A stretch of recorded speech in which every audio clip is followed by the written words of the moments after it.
nahihiya ako sa opisina na malilate ako. Gusto ko kasi kayong handaan ng almusal ni nanay. Naku! Nag-abala ka pa! Nakakahiya, Norin! Hindi. Umupo ka na. Sige na. Pagsisilbihan kita. Para kahit naman sa simpleng paraan, makabawi kami sa lahat ng kabutihan mo sa amin ni nanay. Sige na.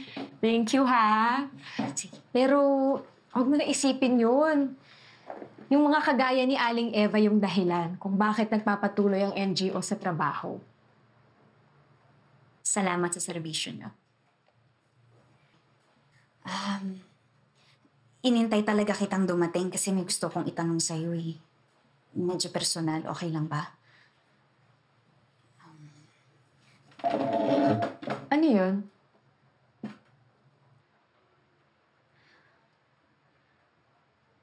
Magmula kasi nung namatay si Ate Helena, hindi ako nakakatulog ng maayos. Sobrang namimiss ko pa rin siya. Gusto ko sanang sumali dun sa art therapy mo. Kasi nakikita ko yung epekto kay nanay. Parang ang saya-saya na niya palagi, tsaka hindi na siya malungkot. Oo naman! Talaga? Oo! Kasi hanggang ngayon, hindi pa rin talaga ako nakaka-move on sa pagkamatay ng ate ko. Hanggang ngayon, ang dami ko pa rin tanong. Pero syempre, ayoko maka-apekto yun sa trabaho ko. Mga tanong gaya ng... Madami. Sobrang dami. Nung namatay si Ate Helena, naghahanap ako ng masisisi. Kinumpile ko pa nga yung mga report tungkol sa kanya noon. Kasi gusto ko talagang malaman ng punot dulo ng biglaang pagkamatay ng ate ko. Alam mo, Norin, normal yan sa kahit sinong namatayan. Hanggang ngayon nga, nakatago pa rin yung mga report na yun. Tinatago ko talaga yun na parang kayamanan. Pasensya ka na, ha? Huwag mo sanang masamain. Matanong ko lang kasi kanina sabi mo sinusundan mo yung punot dulo ng pagkamatay niya. Anong ibig mong sabihin? Na hindi ka naniniwala na suicide yung kinamatay na?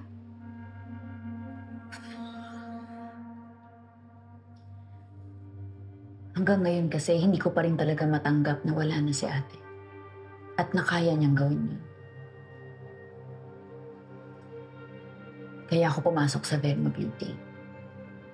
Nagbabaka sakali ako na baka doon ko mahanap yung sagot. Dati kasi siya nagtatrabaho doon. And true enough, nahanap ko ang sagot.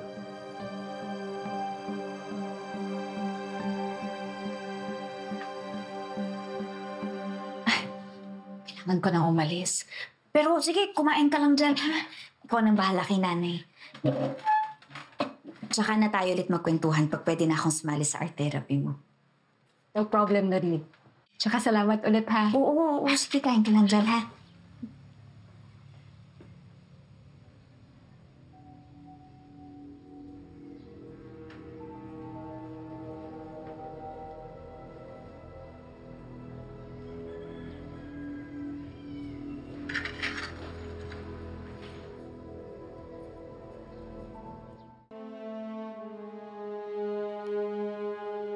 Honey, we're just threatened by Maria Armani.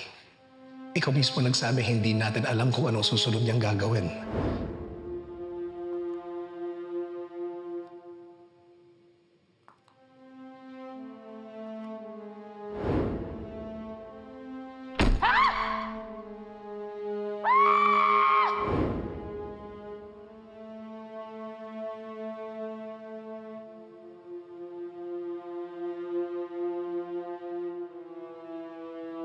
I saw my life flash before my eyes, but I survived. Bruises and scars don't faze me. They are my armor. I hide within. Velma Beauty, bright and light conceal. Embrace the pain from your experience and let your strength shine.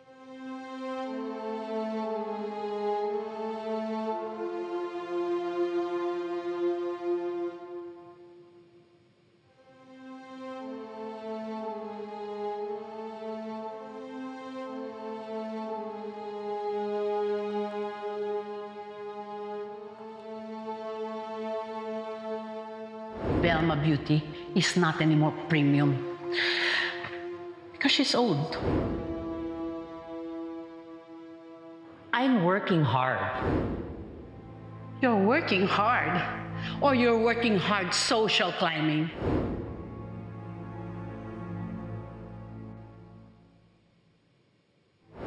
Bakit ka kumukontra? She will be your successor to your throne. Hindi. Buhay pa ako. Walang papalit sa akin. Parang wala kayo sa sarili niyo. Velma? Velma? Naintindihan mo ba ako?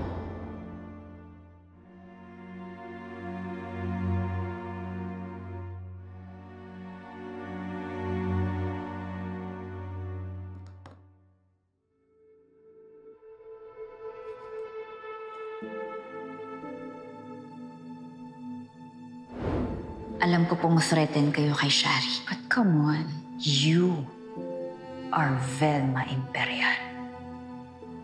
The true queen of Velma Beauty.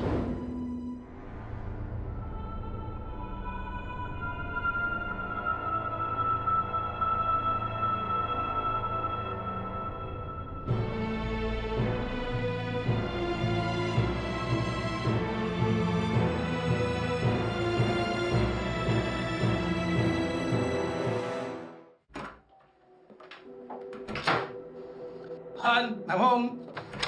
Huh?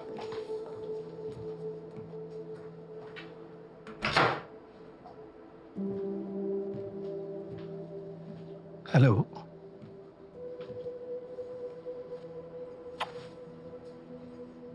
What's the occasion? Well, I realize I can't just sit here all day at home. We're already at war. This is Velma 2.0. Prepared and ready for battle.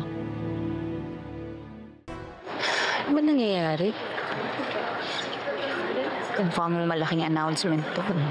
Hindi kaya may kinalaman to sa magiging future mo dito sa Velma Beauty.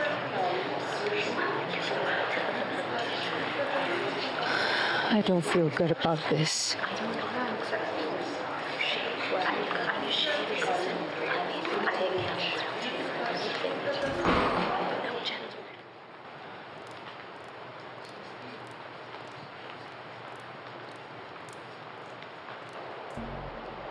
Beauties of Velma. It's only been a couple of weeks since we've embraced change and a different kind of beauty. One that challenges the norms. One that disrupts, ignites, an electrifying controversy.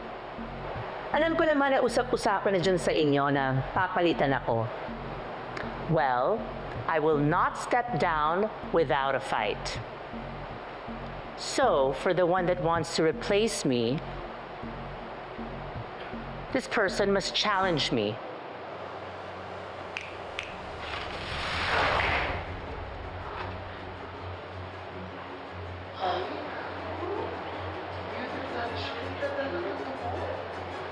What? I plan to launch a social media live selling showdown entitled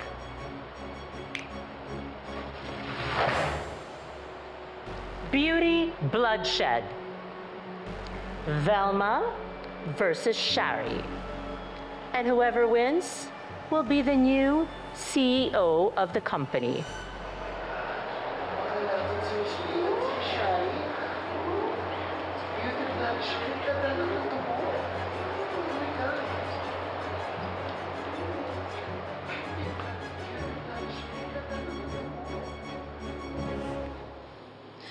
What were you thinking, Miss Velma?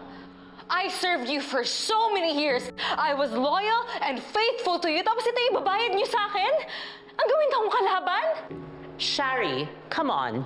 Huwag mong palabasin na tinatraidor kita. The mechanics are fairly simple. We sell, we perform, then we count the sales. And voila! You have a winner and a loser. Unbelievable. Velma, talaga bang pahihirapan mo pa ang sarili mo just to prove yung kakayahan mo? At this point, at your age, mas mahalaga magpahinga ka na. Wala akong kailangan patunayan. Si Sharing may kailangan patunayan. Hindi basta-basta na ibibigay ko yung trono ko sa'yo. Itetest pa natin kung kaya ng leeg mo ang bigat ng korona ko. Okay, Miss Velma. But if I lose, anong mangyayari sa akin? Well, our roles are gonna be retained if you lose. But if I lose, it's gonna be your crowning moment. Mapupunta na sa yung Velma Beauty at pwede ka na mag-reyna-reynahan dito. You know, that's actually a good marketing strategy because you're gonna be indestructible. And matatakot na silang kalabanin ka. So parang we're rewarding women based sa tibay ng sikmura nila? Exactly. Kaya if you win, Shari, you better thank me. Dahil mas intense ang competition sa labas ng Velma Beauty. This could be your first training. Not to mention, we have to count all of the sales of this new project. So it's gonna be a win-win situation. All good? Well, may the best beauty win. This leaves us with Noreen. Sino bang kakampihan mo?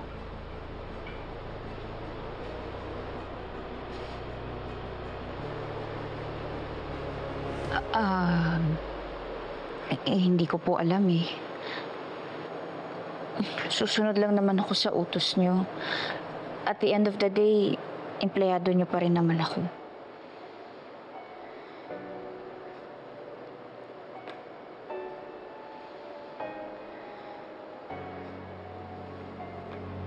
Separate Shari from Miss Velma. Dahil gusto kong ipakita sa isang Velma Imperial kung nasaan na ang babaeng nasa cover ng magazine na ito ngayon. You are Velma Imperial. The true queen of Velma Beauty. Kaya alam mo rin kung paano siya matatalo. Alam kong si Miss Velma ang nag-utos sa'yo na ilaglag si Miss Tara Park. At sinunod mo siya. Ikaw ang mas pinagkakatiwalaan niya. That means only you have what it takes to lead Velma Beauty. Dahil ikaw ang totoong nagdadala ng Velma Beauty. Ikaw pa rin ang panalo, Shari.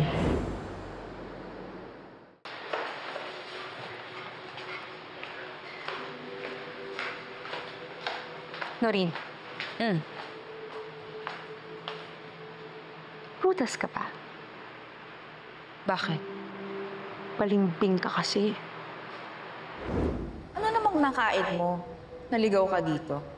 I came here to apologize for everything that I said last night. Tama ka. Pareho tayo may pangarap na palitan si Miss Velma sa posisyon niya ngayon. Magkaiba lang tayo ng dahilan. I'm willing to fight her. But I need your help, Noreen. Akala ko ba? Ikaw ang gusto ni Miss Clara na tumulong sa akin para pabagsakin si Velma Imperial. Akala ko ba tutulungan mo ko? Ba't ayaw bumili ng kakampihan kanina? Shari, kung hindi kita tinutulungan, edi sana matagal na kitang nilaglag. Diba? Pero eto ko ngayon nakadikit sa'yo. Alay ko ba naman gusto palang mag-showdown ni Miss Velma? Eh, kailangan ko nga na mas maraming tutulong sa akin dito sa showdown na to. Saan ka ba talaga, Noreen? Team Velma or Team Shari? Siyempre, tutulungan kita. Pero aminin natin, mahirap kalabanin ng CEO. Pag si Miss Velma na ang lumapit sa akin, hindi ko na siya matatanggihan. Baka naman ulo ko ang pugutan niya. At this time, Noreen, wala nang mapapalay ang neutrality mo. But one thing's for sure. Nasa tiyan pa lang ako ng nanay ko nakahanda na ang lipstick at foundation ko sa mga ganitong pasiklapan. Kaya kung tutulungan mo si Miss Velma at kakampihan mo siya at mananalo siya, ako mismo ang pupukot sa ulo mo. So make up your mind.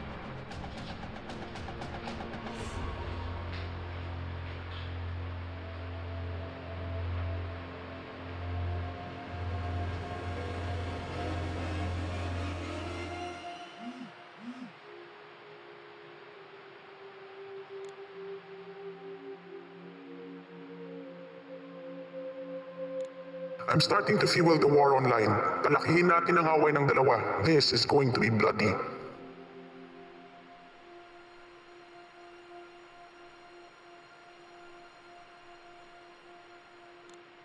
Sinong mas angat? Sinong mas sikat? The war has started. Choose your bet wisely.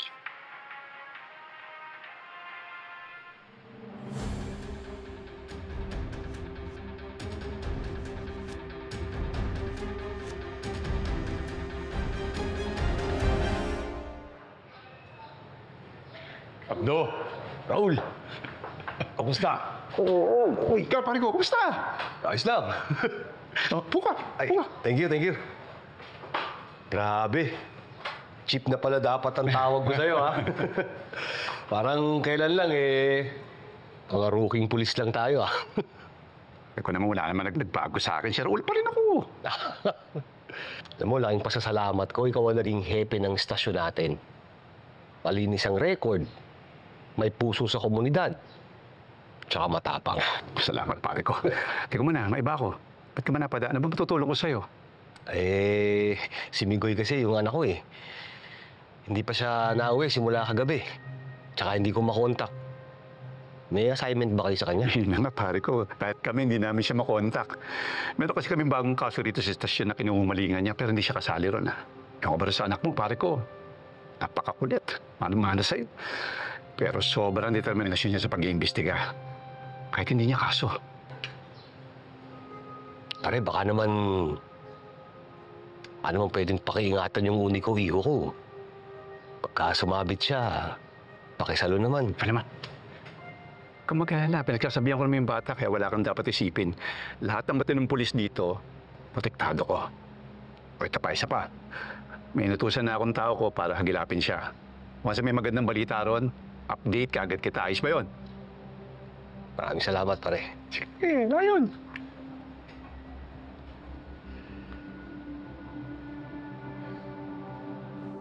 Salamat, ha? Mag-ingat ho kayo. Ikaw din. Mauna na ako. Sige po.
Boss, naligpit ko na asawa ni Wancho.